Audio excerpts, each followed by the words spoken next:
Pemirsa, selamat datang di Aryo Aku Dengar. Berita kita hari ini adalah perubahan Terms of Services dari WhatsApp. WhatsApp adalah aplikasi chatting sejuta umat yang telah digunakan oleh kira-kira lebih dari 7,5 juta orang di Indonesia saja. Yang mungkin separuh lebih adalah WhatsApp grup keluarga. Dan satu grup perjuangan tambahan untuk ngomongin salah satu anggota keluarga tersebut. Baru-baru ini, mereka baru saja memperbarui Terms of Services mereka. Yang sebagian besar orang tahu, itu ya tinggal di-accept aja langsung. Yang sudah diumumkan awal tahun dan ngasih overtime untuk kita implementasikan mulai 15 Mei 2021. Salah satu reporter uzur kami telah membuat vlog melaporkan hal ini, membicarakannya, dan dampak yang terjadi karenanya. Namun, yang namanya reporter ya harusnya melaporkan saja, bukan memberikan opini. Maka, kami dari redaksi minta pemirsa untuk mengabaikan opini dari reporter tersebut dan menonton lanjut beritanya hari ini dengan mendengarkan wawancara daring berikut antara sang reporter dengan seorang pakar teknologi informasi dari ITB, Bapak Budi Raharjo. Pak, kebijakan WhatsApp berubah. Apa iya chat kita aman? Sebetulnya sih aman ya. Aman tuh dalam kaitannya tuh kalau dari si pengguna jasanya aman, tapi kan lawan bicara kita biasanya yang sering membocorin. jadi bukan dari WhatsApp-nya, tapi malah bocornya dari teman kita. Screen capture ya? Screen capture, di report gitu. Jadi kalau kita pakai handphone gitu ya, misalnya saya ngomong handphone sama Rio gitu, di sini tuh suara saya atau teks saya itu di encrypt tuh diacak, di scramble sehingga nggak jelas lah gitu ya. Kemudian dikirimkan, dan teks saya baru bisa dibuka di sana juga dikirimkan.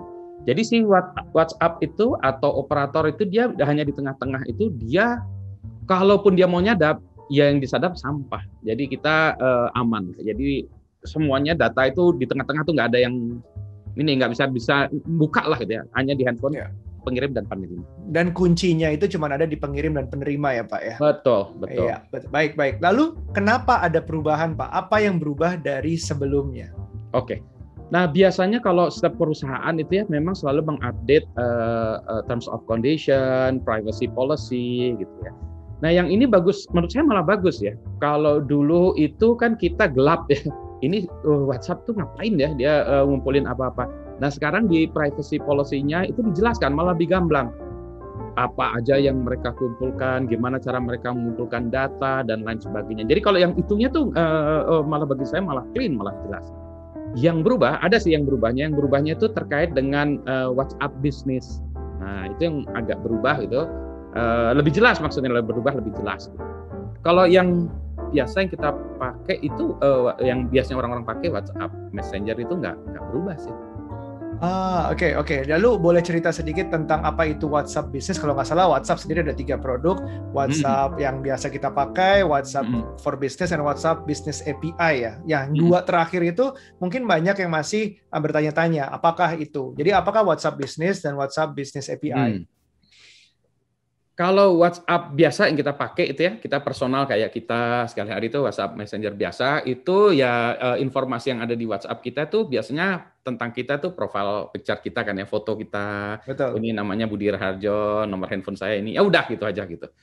Nah kalau saya misalnya jualan kopi gitu ya, nah berarti kan saya pengen ngasih tahu ke orang, kedai kopi saya di sini. Nah itu pakai WhatsApp Business.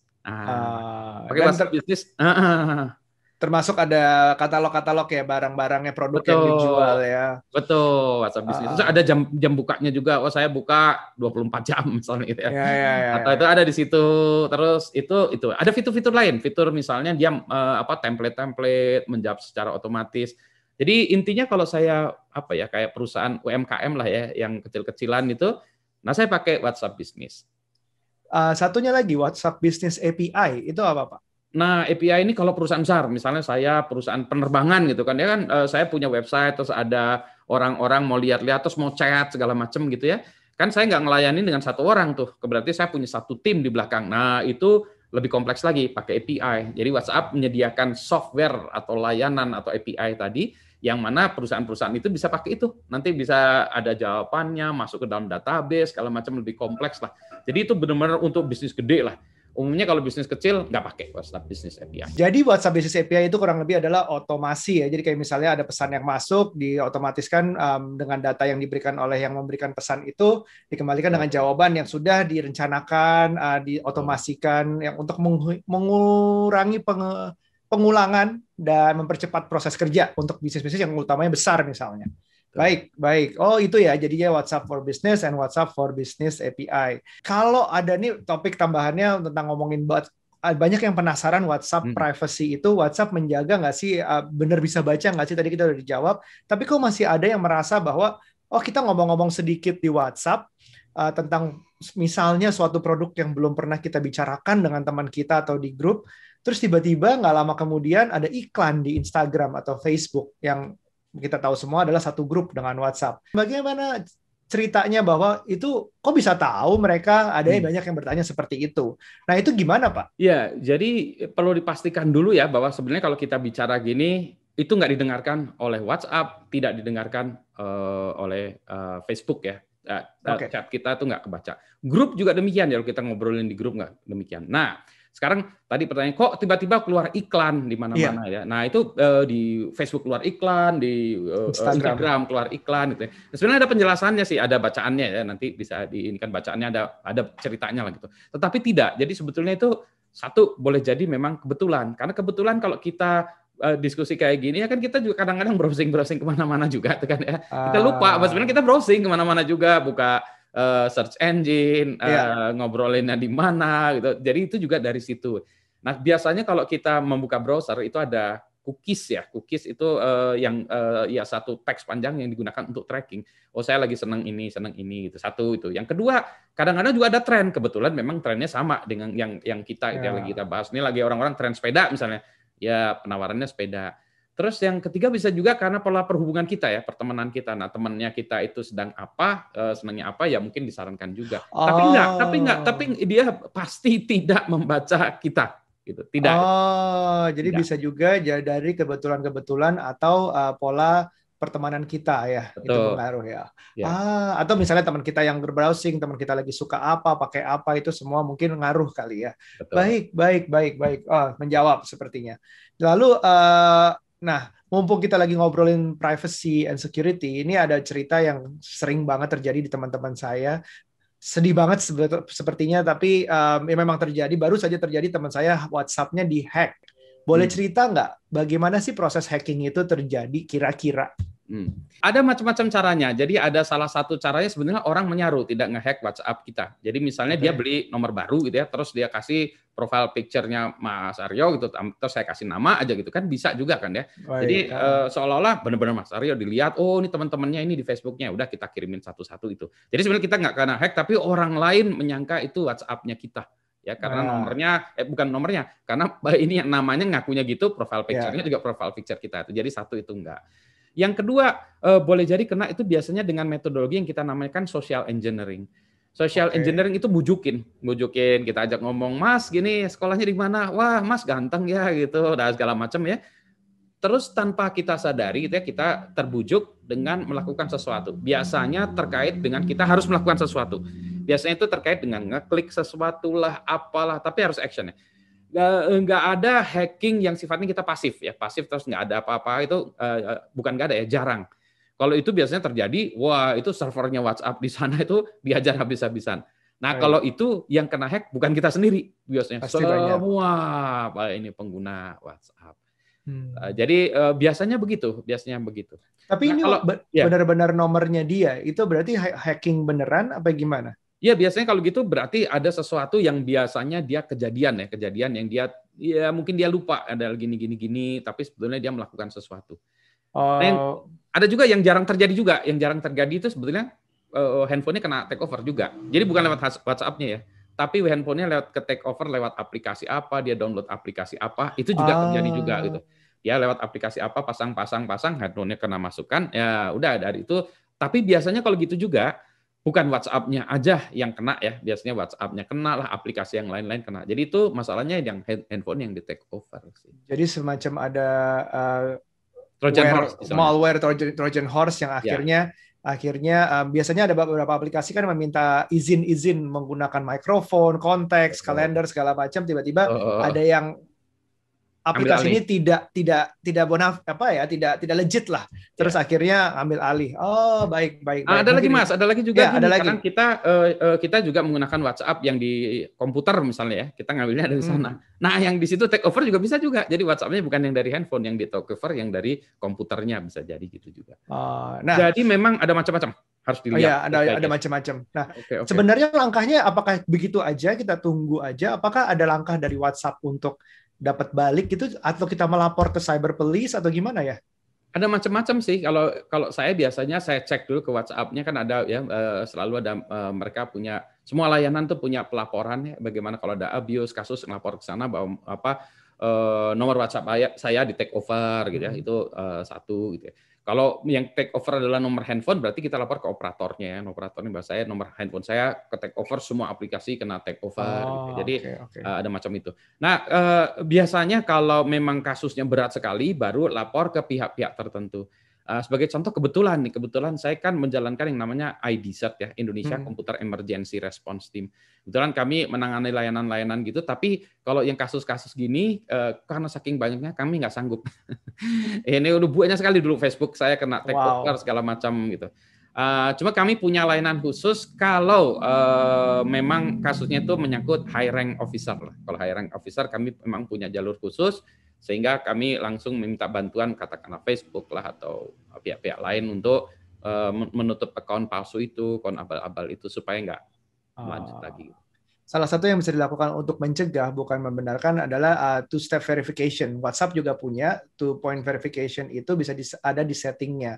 Betul. Itu juga membantu, kadang-kadang dia akan menanyakan secara berkala, secara random, bahwa ini PIN lo berapa gitu. Betul. Nah, kalau kita udah masukin berarti aman. Sekali mungkin gagal, mungkin akan ya akan tindakan korektif yang berikutnya gitu. Betul, betul. Dan pertanyaan terakhir, terus Pak, terms of service ini kenapa tiba-tiba semua rame banget sih? Apakah gara-gara benar-benar ini kan kita tadi itu sudah terjawab bahwa bukan karena tidak aman, tapi ada karena ada yang nge-tweet sampai heboh banget, pindah ke chat aplikasi lain.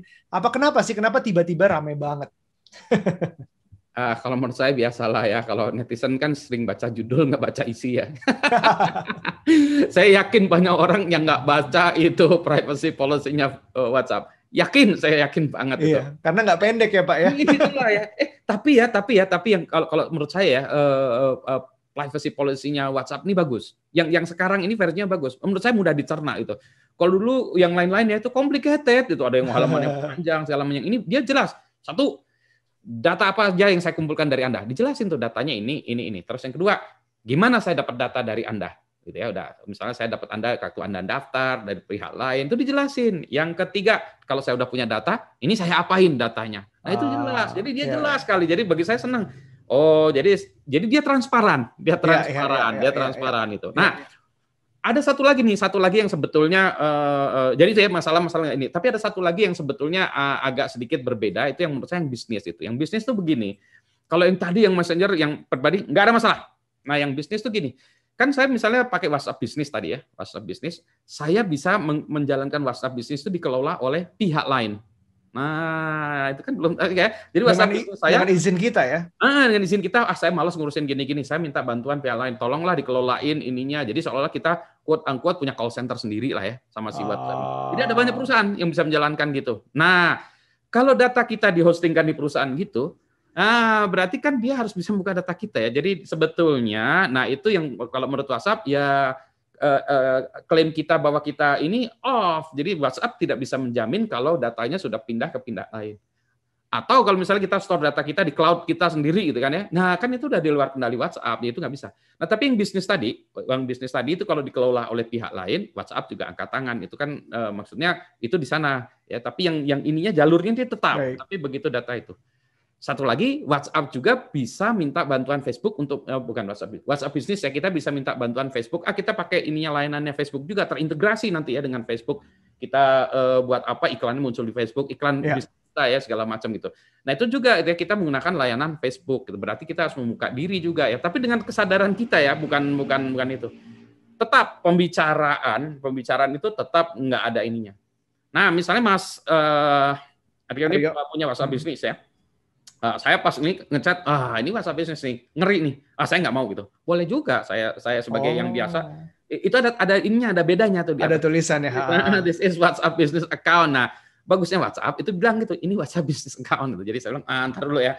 Saya nggak mau data saya nggak ngerti nih bisnis kamu nih pura-pura toko roti, tapi nanti data saya gini, nggak jadi gitu. Boleh gitu. Nah, jadi bagusnya itu menurut saya. Padahal saya pakai WhatsApp bisnis tuh karena ada color codingnya, ada auto message-nya, ada apa? Pinnya apa segala macam lah, biar organize. Mas Mario kan kemudahan ya, gitu ya. Ya. Tapi kan saya sebagai yang misalnya pelanggan kan saya, nah itu tergantung rasa kepercayaan saya dengan ke Mas Aryo. Iya. Gitu. Siap. Jadi, enak kan ya? Enak. Oke, terima kasih jawabannya, membantu sekali. Thank you, Pak Budi. Sama-sama, Mas Aryo. Nah, pemirsa sudah lihat sendiri, demikianlah hasil interview reporter Uzur kami dengan Pak Budi Raharjo, yang juga ternyata memiliki channel YouTube sendiri. Hasil dari interview yang bisa kita simpulkan adalah bahwa siapapun yang bisa membaca pesan one-on-one kita ataupun pesan gibah atau hoax di WhatsApp grup keluarga tersebut hanyalah kita dan penerima pesan tadi, bukan WhatsApp-nya. WhatsApp nggak bisa baca. Ya, mungkin kalau WhatsApp bisa baca, bisa jadi pesan hoax itu nggak akan sampai ke kita. Mungkin ya, mungkin. Selain itu, perlu diingat ya, zaman dulu perpindahan dari chat klien sebelumnya ke WhatsApp itu bukan karena ancaman privasi, melainkan karena ketersediaan WhatsApp di lebih banyak platform seperti iOS dan Android. Dan perlu disyukuri juga sebenarnya, karena chat klien yang kemarin itu udah hilang. Hal yang tadi barusan, dan juga banyaknya orang yang langsung accept aja kebanyakan terms of services itu membuktikan bahwa privacy bukanlah hal yang paling ditakuti oleh banyak orang. Tapi FOMO, fear of missing out. Sampai ketemu di episode berikutnya. Di Aryo, aku dengar. Bye now, be nice. Bye.